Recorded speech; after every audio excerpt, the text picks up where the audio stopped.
on. This is at Herman Park Golf Course, and and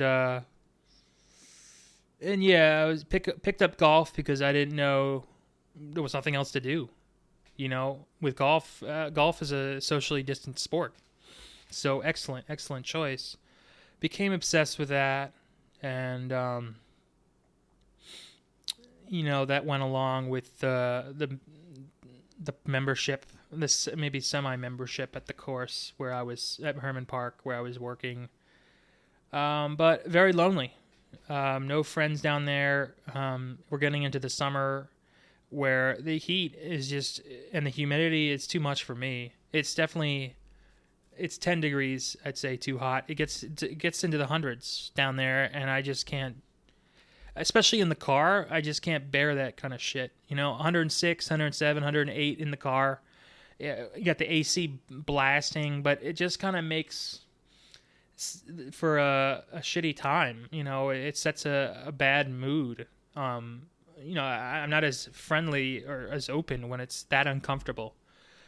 So that's why probably I'd say Houston's like 70, 75, 80% natives. There aren't that many transplants down there.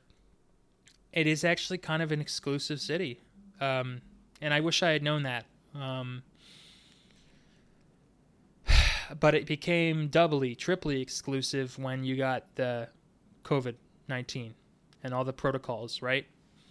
And so 2020 actually wasn't as bad as 19 was better. 18 was the worst. I wouldn't wish 2018 on anyone. I mean, multiple hours a day, just ideation of suicide over and over and over again. And I know, a very strange, dark obsession, right? But I kind of have to honor my brain, and I have to respect my brain. I have to take care of it. I have to be responsible, and that's what I'm doing. And so, 2020, it blended into 2021. 2021 was supposed to be optimistic, but it really was kind of shit. I mean, we're finally getting, I guess, vaccines would be the story of 2021, but still. Not much better than 2020, and for me, 2021 was worse. Just because to go through another round of Houston's shit, I could have stayed. I guess I perseverated a little too long on Houston. I guess I could have, after that my lease had ended in 2020. I could have come home in 2021, but a friend had talked me into being his neighbor.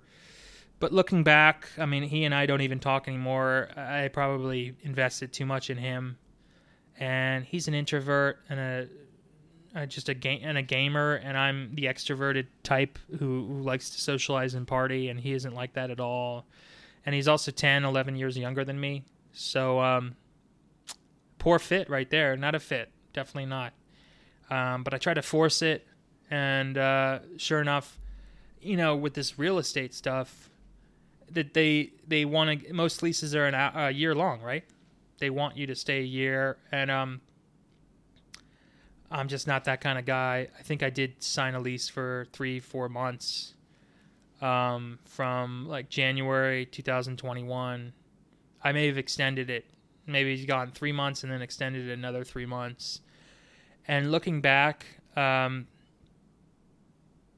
should have gave up on Houston year and a half ago.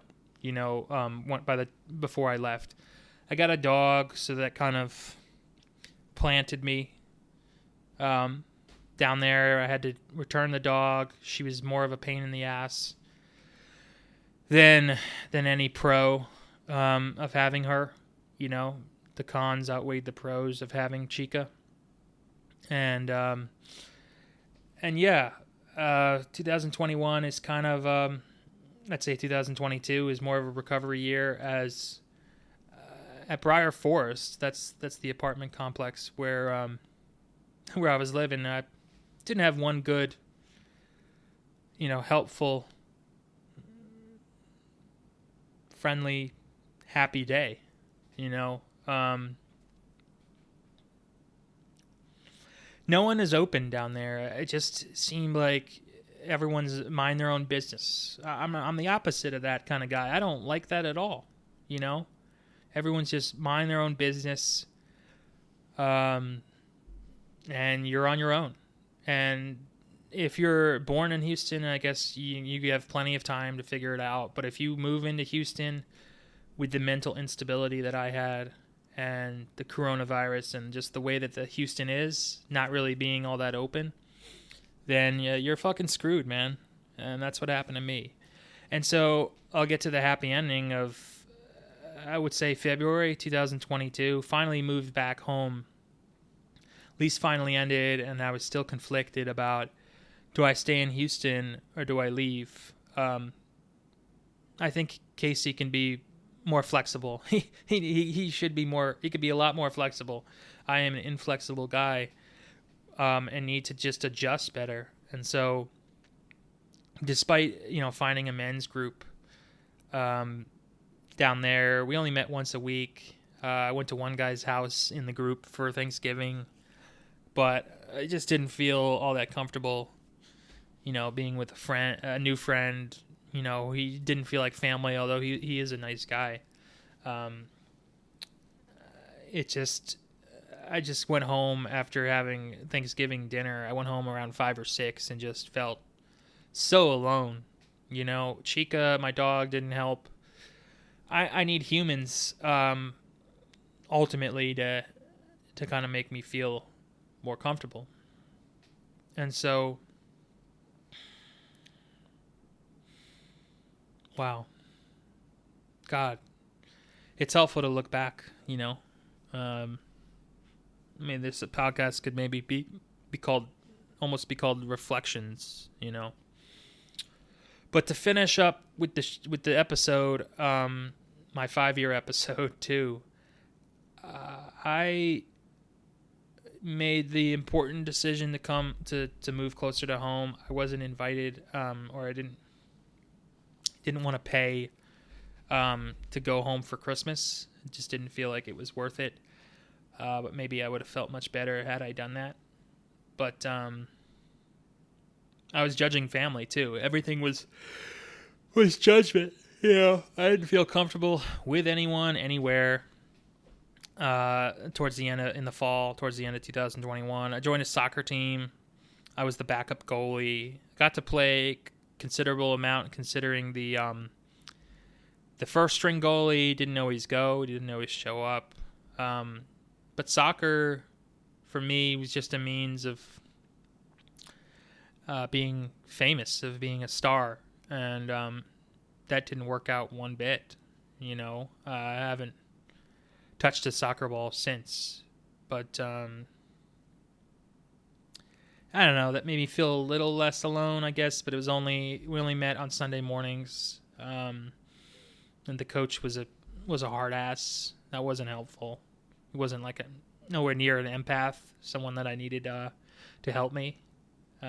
So I left. I made that tough decision, dropped the team, and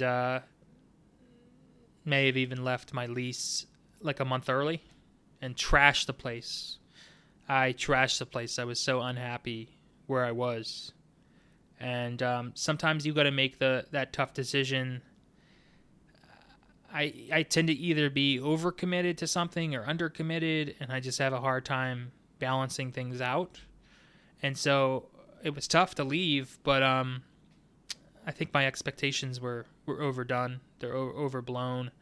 I remember while at Briar Forest, the apartments I would go, I think I went to every door and just greeted people, and a couple people were weirded out by that. I think Houston is 10, 20 years behind New Jersey. It's so non-progressive down there. I really shake my head when I think about Houston.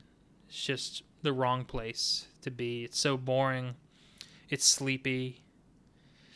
It's slow. Yeah, it's just terrible down there. It's just not the right place for Casey. And I tried it, and maybe I could take away that it was just a learning experience. I learned more about myself while down there. Sometimes you learn, maybe you may learn more from mistakes than successes, and that was certainly a mistake. And so I came back to New Jersey, and my family was not welcoming. I had cursed at my stepmother, and she is a sensitive person, so she told my dad, and my dad has a lot of power over me and control, and so he was upset about that, and I just escaped home to my mom's, and this is in the middle of the winter, January, going from decent weather in Houston to really cold, brutal weather here, and being unstable. The thoughts were they were really bad at that point. And boy, am I lucky to have been the warrior and survivor that I am. I am just so lucky to be alive. And yeah, so I'll wrap it up. I moved from my mom's because my parents were giving me shit. I threatened a former psychiatrist. I threatened to hurt him. He called the cops on me. That's another confession right there. But won't make it on the show. Was not really worthy of making it to the show. But yeah, I didn't have any money, didn't want to ask my father for any more, and so I decided to just sell my car. Made 10 grand from that, and then start my life over. And I moved to, I drove to Philly, I took the SEPTA. I must have taken the SEPTA to Philly. Got an Airbnb near Rittenhouse Square and just started over. And that's when I think I got enough freedom, and I was close enough to family, and attended a support group in the mornings. Like, that made me feel good enough about myself where those suicidal thoughts into February, maybe March 2022 this year, they started to dissipate. And that just shows how life can be so hard to balance. I envy the people who they seem to just be naturally gifted with balance, and they make the right decision. And even if they make wrong decisions, the wrong personal decisions, they can recover fast from it. This wasn't me. Not into my late 20s, early 30s. I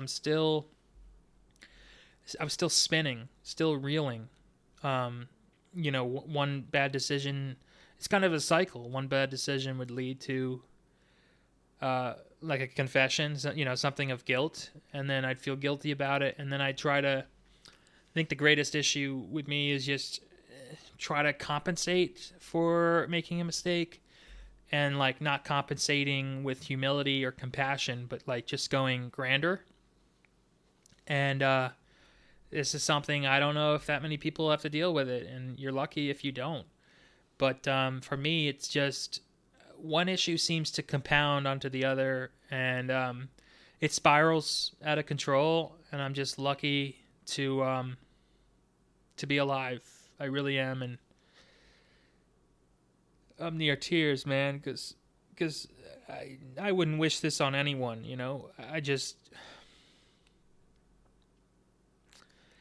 All I've got really is just my survival,